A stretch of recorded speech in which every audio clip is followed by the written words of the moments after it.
दिव्या ये last time बोलता नहीं, ये घर में तू नहीं हंसना, तू हंसना खबरदार। क्यों हंसना नहीं? मैं हंसता हूँ, सुबह से शाम तक मैं हंसता हूँ। तुझे मेरी नगु पसंद नहीं आई तो तू मेरे घर से निकाल। बत्ताज। ये आशिकी 3 हीरोइन, तेरा घर नहीं मेरा घर, तिंगला तिंगला बढ़ के मैं देता, तू क्या देता? मारता देख। मारता?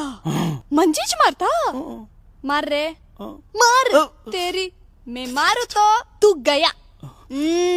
ಬತ್ತಾಜ್. ಕಿಶೋರ್, ಹೌದು ಇತ್ತೀಚೆಗೆ ನೀವಿಬ್ರು ಯಾಕೆ ಉರ್ದುಲ್ ಕಿತ್ತಾಡ್ತಿದ್ದೀರಾ? ನಮ್ ಪಕ್ಕದ ಮನೆ ಅಜ್ಜಿ ನಾವ್ ಒಂದ್ ಚೂರ್ ಜಗಳಾಡಂಗಿಲ್ಲ. ಪಿನ್ ಟು ಪಿನ್ ಕೇಳಿಸ್ಕೊಂಡು ಏರಿಯಾದಲ್ಲಿ ಇರೋ ಬರೋರ್ಗೆಲ್ಲ ಹೇಳಿ ಸಮಾಧಾನ ಆಗಿಲ್ಲ ಅಂತ ಫೋನ್ ಮಾಡಿ ಊರಲ್ಲಿರೋ ನೆಂಟ್ರಿಗೆಲ್ಲ ಹೇಳೋರು. ಅದಕ್ಕೆ ನನಗಿರೋ ಬುದ್ಧಿ ಉಪಯೋಗಿಸಿ ಅಜ್ಜಿ ಕನ್ನಡದಲ್ಲಿ ಜಗಳಾಡಿದ್ರೆ ತಾನೇ ಅರ್ಥ ಆಗೋದು, ಉರ್ದುಲ್ ಜಗಳಾಡಿದ್ರೆ ಅರ್ಥ ಆಗಲ್ಲ ಅಂತ ಶಿವಾಜಿನಗರದಲ್ಲಿರೋ ನನ್ನ ಫ್ರೆಂಡ್ ಮುಸ್ಕಾನ್ ಮನೆಗ್ ನಾವಿಬ್ರು ಹೋಗಿ ಉರ್ದು ಕಲ್ತು ಉರ್ದುಲ್ ಜಗಳಾಡ್ತಿದೀವಿ. ಯಾವ ಕಾಲೇಜಮ್ಮ ಓದಿದ್ ನೀನು? Girls junior college Chitradurga.